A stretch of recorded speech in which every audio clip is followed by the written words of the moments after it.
how words express your energy and how other people feel it.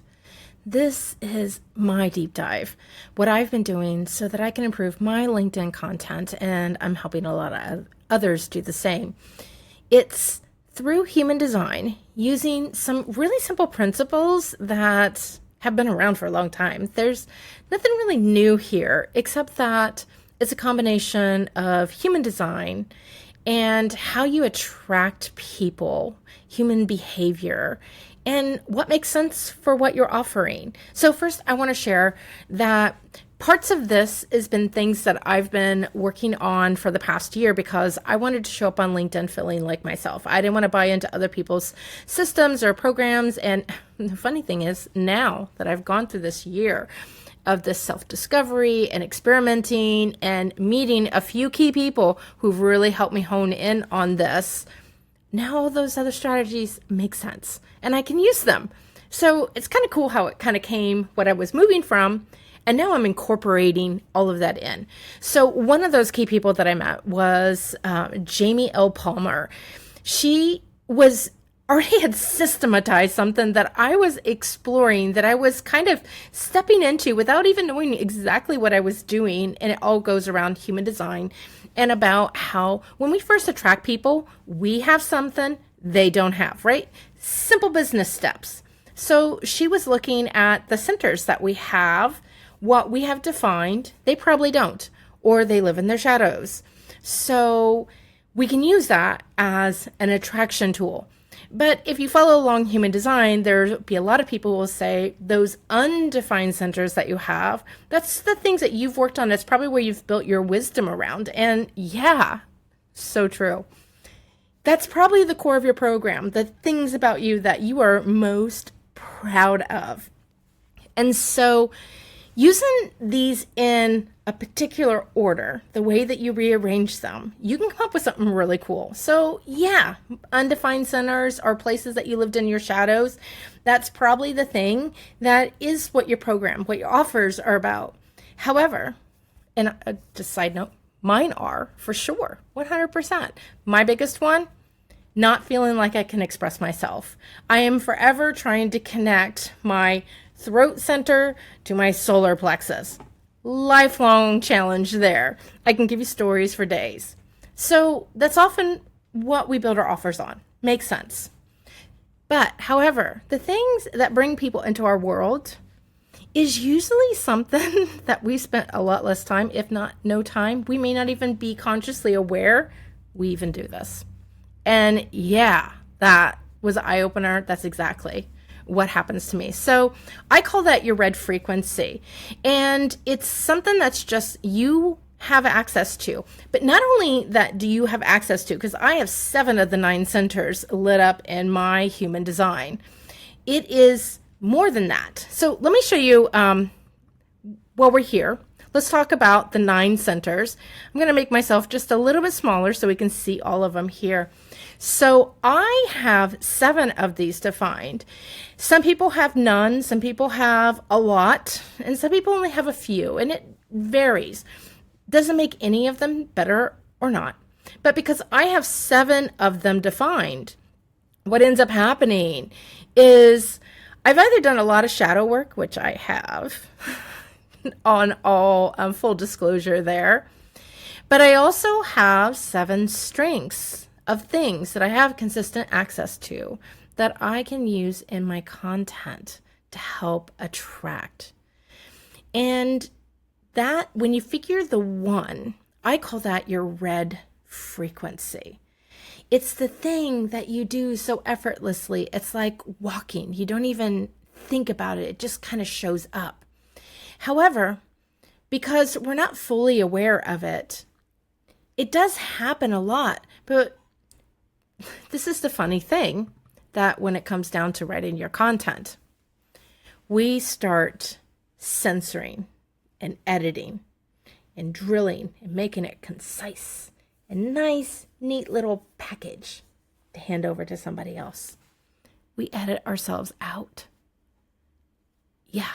That's why in journaling, they'll often say, don't censor yourself, don't edit yourself, just get it all out there on paper. And sometimes even in journaling, I know that I cut a big chunk out because I want to correct things like, oh, that's not the right way of saying it, where your raw language actually reveals so much more. That's why it's great to work with a coach. So if you have a personal coach who helps you, they hear all of those things that you're not hearing. But my journaling practice now has turned from paper to I go for a walk in the park and I open up my notes app and I talk to text. And that becomes my journaling session because I capture all of those things that ordinarily I would have edited out by the time it got to my hand to write it out. And so, I think that we have these strengths that we're not always attuned to. We're just not always conscious of. So therefore we can't use them on purpose. So then when it comes to writing our content, right, we're editing all of that out. Partially, it might be because you were given a template or a framework or strategy, your content pillars, whatever it was that you were given or that you're following to get your content out there, trying to make it effective. And it's not that those structures, those systems, those strategies that you were given, they might still be really valuable. But it's important to know how to not edit yourself out of it. That's the key. And that was the part that I struggled with because I was completely unaware. When my coach asked me, I'll never forget this. He asked me at more than one occasion. I don't know if he even remembers, but how do I get client work? I was like, I don't know. It always just seems to happen when I'm just being myself and I'm just kind of doing my thing. And then people just show up. And he didn't know how to systematize that. And I had worked with another coach who I said the same thing. And they're like, yeah, you can't replicate that. You can't rely on that. And I agree wholeheartedly that you can't rely on it because you don't understand what's happening. So I made it a goal of what happens? What is happening when I'm doing that? And so if we go back here and we start looking at these, I have, let's see if I can, right here. So I do not have the head center. Let's start off with that. I do not have the head center and I do not have the heart or the willpower. I do not have either of those, but I have all the other ones. Turns out the one that when I'm just kind of being myself and I'm not even aware, I wasn't even aware of this that happened. And then when I did get the awareness, then I had to figure out how to use it. And it was anytime I talked about my emotions, and I don't want you to think about, I talked about, I'm feeling sad or I'm feeling happy. It was more about me being in my emotions. I didn't have to actually say the thing. I could have wore the expression on my face. People would talk about when I talked about certain things, I lit up. I became a visual emotion, which translated into energetic emotion. And it's all about creativity. And normally I was talking about something that I was creating, that I was making, that I was excited about. And so our words make a difference when we figure out how to infuse this energy. So let's do an example right here. I didn't plan this out. So let's see if I can come up with one off the cuff here. So let's take, let's do something really simple. Like you're giving somebody advice, say you have your content, and you're giving them some examples of what to do when you're feeling stuck. Let's say one of them is go for a 15-minute walk. So they might be just saying, when you feel stuck, go for a 15-minute walk. The movement of your body, and then they can give all the whys and everything. But when you lead with your solar plexus, you don't say, go for a walk because you'll improve your mood. That's still not solar plexus way of being. That's talking about your emotions of what can happen with that transformation. But when you're leading with that center in your content, it's about creating an experience that someone feels emotionally rather than telling them the emotions you had in the experience. So for me, this is what really works. I use a lot of analogies that evoke emotion. I always think of when you have a photograph, you don't just think of what you see in the photograph. You think about everything that's outside of the frame of the photograph. When that photograph was taken, who was there, every person that you showed it to, every time that you looked at it, what other memories bring up. Like, this is all flashing right there, whether they're good things or not so good things. Your body is replaying the feelings, the emotions of that. So, like, if I said, instead of just saying go for a walk, in your mind, you probably have a mental image, oh, I go outside and I go for a walk. But if I said something like, the next time that you're feeling stuck, let's say we got the same starter, put your feet on the grass and take a few steps and feel the blades of the grass or the dewiness of the grass. As soon as I say something like that, you're feeling something. It may not be feeling emotions. It might be, I said, put your feet on the your bare feet on the grass. I don't remember if I said this exactly, but let's say if I say the next time that you're feeling stuck, put your bare feet on the grass and feel the dew as it connects with your skin. Now, all of a sudden, we're all imagining wetness on the bottoms of our feet, right? And so that's what I'm talking about, how we put, the emotion, the felt experience in there.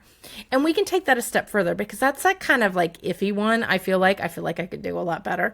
And I'm not so good writing on the spot. So let's see what else I can come up with in here.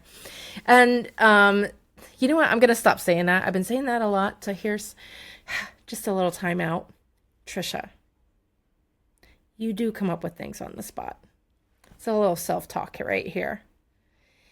By the way, I only do one takes on all of my videos. So sometimes I have to interrupt myself and remind myself, because I'm right here in the middle of it. I'm feeling the, like, can I come up with something right here that'll be clever and good? And I don't have to come up with something that's clever and good. I just have to come up with something that expresses it. And I can already tell the first one that I gave you with the dewiness of the grass, I already don't think that that's good enough. And whether it is or it isn't doesn't really matter. This is what's expressing within me. And so when you come into my world, sometimes we get interrupted and we're like, okay, one of the fastest ones is I like to tap my body in different spots, whether it's my legs or my arms or sometimes my head. Sometimes I sit and I hum, and it kind of helps me to reset and like, hey, you know what? Everything's okay. I know you're getting a little, it's all okay. We're here. We're safe. And so sometimes you just got to shake it out and jiggle it a little bit, tell a joke or something, sit and smile. And then you can move on to what the next thing is. So if we go back to our starter, I'm going back because I'm feeling more like in my skin right now. So if we told somebody, go for a 15-minute walk, it might be something like, remember the last time that you took a few steps and then you took a few steps more. And with each step, you started to notice that your shoulders started to drop. And the weight started to feel less weighty. And the sun was shining, almost as if there was an idea waiting here for you. So that might be a little bit long-winded, but you get kind of the idea. Like, I'm telling a little story. I'm having you feel into it. It's almost like, I think of it as more of like narrative writing. Now, this is only if you use the solar plexus. And that's what I use, is the solar plexus as my lead frequency, because this is what I'm trying to get everybody to do, is to get in touch with their body, to feel themselves. This is an integral part of my offer. And I have the logical steps for you to do that. I have processes that a first grader can figure out how to do. But when I talk about it that way, they feel, no one cares. And how do I know this? I've got proof of no one buying into it. But as soon as I switched over to doing the solar plexus, and the more that I deepen in it and the more that I understand what I'm doing and I'm able to do more of it on purpose, things are coming to me. That's pretty cool. So there you go. Like right now, Ideal Client HD reports. This is the middle of August in 2025. I didn't ask or approach any of them, anybody who's bought in them. I didn't approach them. They all came to me. Some of them, I didn't even had any idea that they were interested. I hadn't heard from them for a while. But this is what happens. So I can't guarantee that people are going to buy from you. But the more that you lead with that, the more people come to you. They're going to come to you. And then once they're in your world, you obviously have to have something that they want, that they need, that they feel is a right fit for them. But we can get them there with this red frequency. And that's what I bring out in the Ideal Client HD report if you're interested. I'll put a link down here so you can grab one yourself.